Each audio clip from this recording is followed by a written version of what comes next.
여러분 안녕하세요. 안녕. 지금 더운 날씨가 아닌데 제가 촬영을 하려고 다 딱 준비를 해놨는데 갑자기 당근마켓에서 연락이 온 거예요. 그래가지고 급하게 거래를 하고 오느라 갑자기 너무 더워졌어요. 아무튼 오늘 제가 영상을 킨 이유는 제가 지금까지 면접을 봤던 면접들의 후기랑 그리고 꼭 면접에 가서 체크를 해야 될 것들에 대해서 그냥 간단하게 얘기를 해보려고 합니다. 제가 중간중간에 더워가지고 부채질을 할 수 있다는 점 양해 부탁드립니다. 그리고 제가 영상을 안 올린 것도 이유가 있겠지만 제가 최근에 영상을 올리고 가끔씩 영상을 올렸잖아요. 근데 영상을 올릴 때마다 구독자 수가 줄어드는 거예요. 아마 그 분들은 컴활 영상이나 그런 취업 관련된 영상을 보시고 구독을 해주신 것 같은데 제가 이제 쓸데없이 넥스트 레벨이나 추고 앉아있고 위내시경 받은 거나 찍고 앉아있으니까 얘는 뭐지? 하고 구독을 취소하시는 것 같더라고요. 그래서 제가 브이로그라도 찍을까 생각을 했는데 브이로그 찍을 게 마땅한 게 없더라고요. 특별한 게 없어가지고. 그래서 그때그때 에피소드 생길 때마다 그냥 찍어가지고 그 에피소드별로 하나씩 올렸던 거거든요.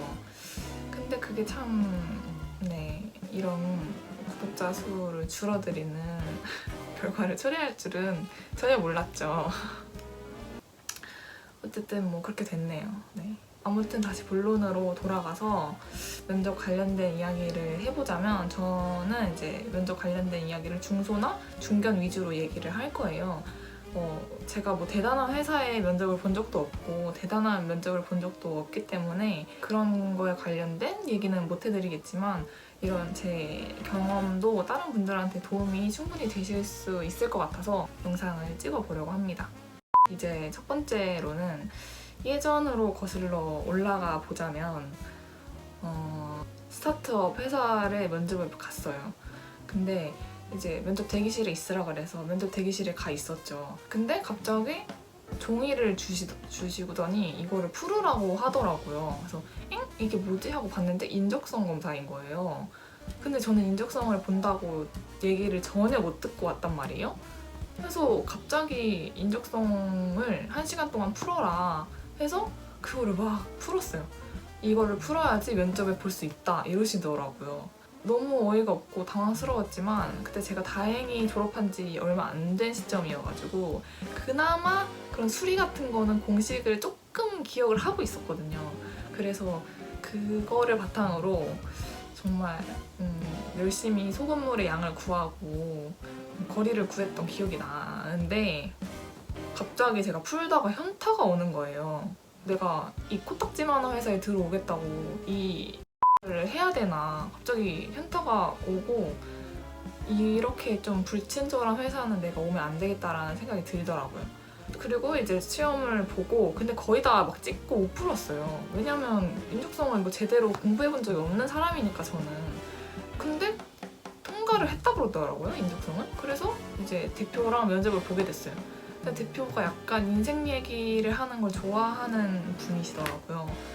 그래서 뭐 인생 얘기하고 너는 뭐 앞으로 행복하려면 어떻게 해야 될 것 같니? 뭐 이런 얘기 좀 했던 것 같아요. 그래서 그런 얘기 하다가 뭐 붙었어요. 붙었는데 제가 가지 않았죠. 도대체 인적성 소금물의 양을 왜 구하고 갑자기 이 소금물 뭐 400g, 뭐 이 소금물 300g 섞었을 때 소금의 양을 구해라. 뭐 이런 거 도대체 왜 구하라고 하는 건지 진짜 저는 이해가 안 되거든요. 그리고 뭐야.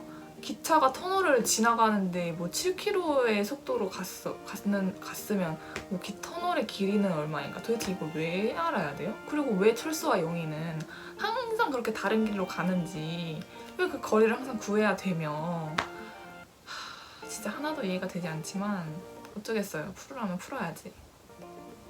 그리고 두 번째 회사는 총 면접관이 3분이셨고 그리고 저랑 같은 면접자가 2명이 들어갔어요.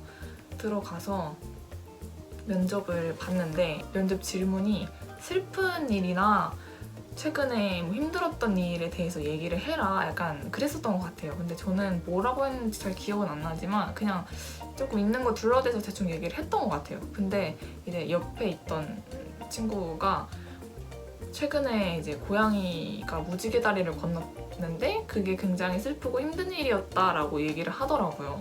근데 그러면서 갑자기 그 친구가 막 엉엉 우는 거예요. 그래가지고 진짜 너무 당황스럽고 면접자들도 막 다 당황스러워 하는 거지. 그래서 뭐지 이거 어떡하지 하는 진짜 막 너무 슬프게 우니까 저도 갑자기 막 너무 슬퍼지는 거예요. 그래가지고 눈물이 막 이렇게 살짝 저도 막 고였어요. 왜냐면 저도 동물을 너무 좋아하는 사람으로서 너무 슬프니까. 그래서 눈물이 여기까지 살짝 고였는데 갑자기 생각이 드는 거지. 내가 여기서 그 친구의 말에 공감을 해갖고 눈물을 이렇게 살짝 고여도 되는 건지 아니면 그냥 이렇게 그냥 그런 사회적인 웃음을 하고 면접을 봐야 되는 건지 모르겠는 거예요. 근데 뭐 어떡해, 너무 슬픈데. 그래서 저는 온 마음을 다해서 그 친구에게 공감을 해줬어요. 그래서 눈물 이렇게 글썽이면서. 그리고 결국엔 떨어졌죠. 아마 그 친구도 떨어졌지 않았을까 그렇게 생각을 합니다. 그리고 세 번째는 면접을 평범하게 보고 거의 면접이 끝날 때쯤에 그 면접관 분이 갑자기 혹시 저희 회사가 화장실이 남녀 공용 화장실인데 괜찮으시냐고 물어보더라고요. 근데 누가 남녀 공용 화장실을 좋아하겠어요. 그렇다고 거기서 오반데요? 이럴 수 없잖아요. 그래서 그냥 네 괜찮습니다 라고 대답을 했죠. 근데 알고 보니까 최근에 그 회사에 퇴사하신 여자 직원분이 계신데 그분이 퇴사를 하면서 자플래닛에다가 여기 화장실이 남녀 공용이어서 진짜 정말 극혐이다 라는 얘기를 써놓고 퇴사를 하셨다고 하더라고요. 그래서 그 회사에서 그 부분을 굉장히 좀 마음에 담아두시고 이제 면접을 오시면 그분들한테 물어본다고 하시더라고요. 근데 그런 거를 이제 피드백을 반영해서 물어보려고 하는 부분은 굉장히 좋은 부분인 것 같고 이제 그 회사가 곧 이전을 준비하고 있던 회사여서 굳이 공사를 할 필요가 없잖아요. 그래가지고 저는 그 부분을 굉장히 감사하게 생각을 했고 하지만 감사하게 생각했지만 저는 남녀 공용 화장실이 너무 싫기 때문에 아쉽게도 그 외에 다른 조건들도 좀 안 맞았고 이래가지고 그 회사도 가지 않았죠. 근데 진짜 별게 아니라고 생각할 수 있는데 회사에서 화장실은 진짜 정말 중요한 부분이거든요. 화장실이 남녀 공용이다? 진짜 이거는 진짜 최악이에요, 진짜. 화장실은 무조건 남녀 공용이 아니고 따로따로 있어야 되고 그리고 화장실 문이 반드시 있어야 돼요. 생각보다 화장실 문이 없는 회사가 굉장히 많아요.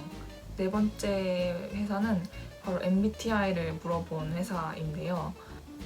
보통 회사에서 혈액형을 물어보는 경우는 조금 있잖아요. 근데 제가 MBTI를 물어보는 회사는 처음 가봤단 말이에요. 근데 제가 MBTI를 물어본 회사가 총 2군데가 있었어요. 근데 한 군데는 약간 분위기를 조금 밝게 풀어주려고 일부러 면접관님께서 MBTI가 뭐냐 약간 이런 식으로 여쭤봐 주셨던 거고 그 나머지 한 회사는 진짜 MBTI 광신도들인 거예요. MBTI가 뭐냐고 여쭤보셔서 제가 ESFP거든요. 그래서 ESFP다 이렇게 말씀을 드렸죠.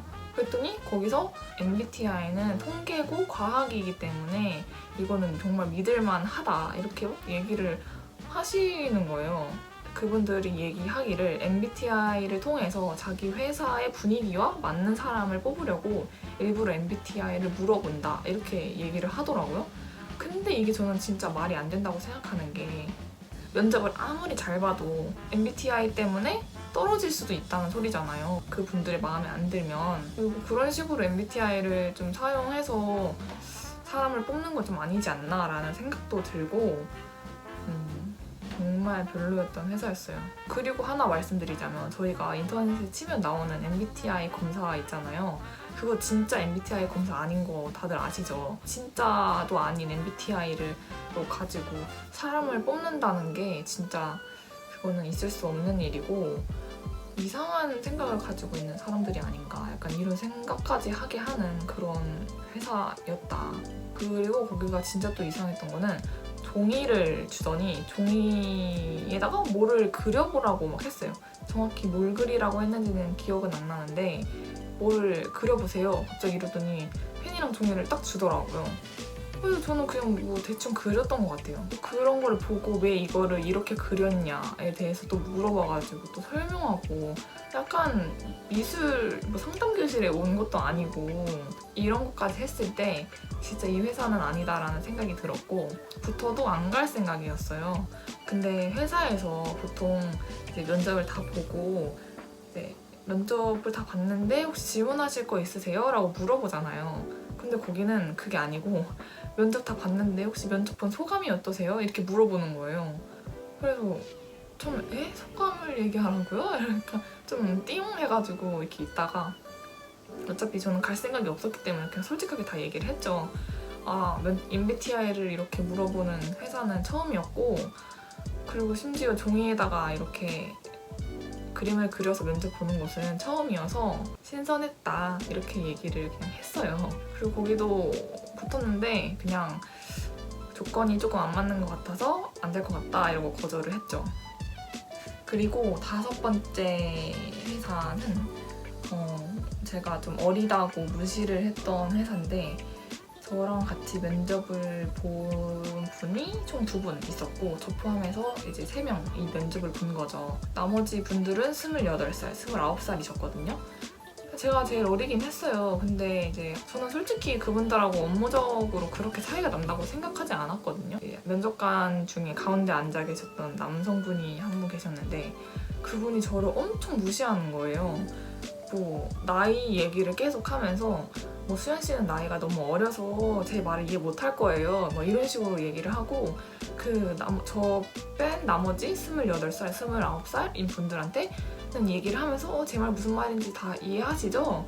이렇게 막 얘기를 하면서 나한테는 이해 못할 거라 그러고, 그러면서 저한테 막 가르치려듯이 얘기를 하는 거예요. 근데 저 그런 거 진짜 싫어하거든요. 그래서 저도 목에 막 핏대를 세우면서 제 입장에 대해서 얘기를 했어요. 저는 이러한 경험이 있고 이래서 충분히 적응할 수 있고 업무를 해낼 수 있다는 식으로 이제 얘기를 했죠. 근데 얘기를 하는 도중에 아주 제 말을 싹둑 잘라먹고 중간에 자기 할 말만 막 하더라고요. 진짜 너무 빡쳤어요. 진짜로. 제가 제일 싫어하는 스타일이에요. 진짜. 그날 제가 면접이 끝나고 머리를 한 50번 쓸어 넘기면서 나온 것 같아요. 제가 원래 진짜 화나거나 억울하거나 열이 받으면 머리를 맨날 이렇게 쓸어 넘긴단 말이에요. 그날 진짜 한 50번 쓸어 넘기면서 회사 나왔던 것 같아요. 그런 회사는 진짜 딱 제가 그분이랑 같이 일을 한다고 했을 때 어떻게 될지 너무 뻔한 회사고, 그런 회사는 가는 게 아닙니다, 여러분. 그리고 6번째는 제가 면접 일정이 잡히면 항상 그 회사의 뭐 건물이나 그 회사의 위치 이런 걸 항상 로드뷰로 항상 찾아보고 가거든요. 종로인가 을지로에 있는 회사였어요. 그래서 그냥 괜찮겠다 하고 면접을 보겠다고 했죠. 근데 면접 장소를 알려줬는데 면접 장소가 어디더라? 용담역인 거예요. 그래서 도대체 용담역에서 왜 면접을 보지? 하고 일단은 알겠다고 하고 이제 면접 당일날 용담역으로 갔어요. 제가 갔는데 여기는 제가 인신매매를 당하거나 아니면 새우잡이배에 끌려가도 전혀 이상하지 않을 만큼 이제 다 쓸어 가져가는 건물에 있는 거예요. 제가 얼마나 무서웠냐면 면접을 들어가기 전에 친구들한테 연락을 해가지고 나 오늘 면접 보는데 여기 진짜 너무 이상하다. 내가 혹시 몇 시까지 연락이 안 되면 신고를 해라 라고 얘기까지 하고 면접 장소에 들어갔어요.